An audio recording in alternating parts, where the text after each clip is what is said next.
Gumagawa rin po ba kayo ng Reels video at gusto nyo madagdagan ng views nyo?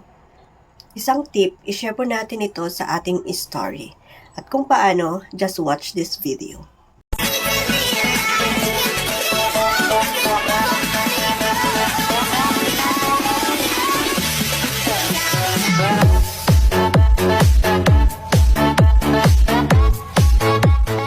Sa Facebook po natin, punta tayo sa 3 lines, tapos sa settings and privacy.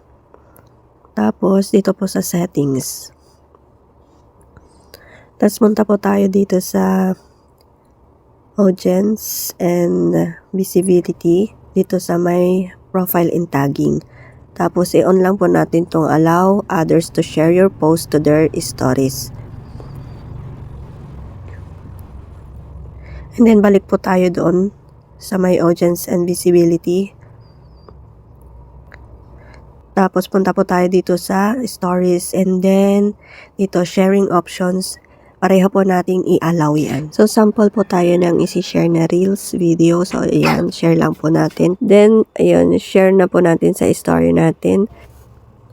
Ayan po. So ganun lang po kasimple. Thank you for watching and don't forget to like, comment, and share.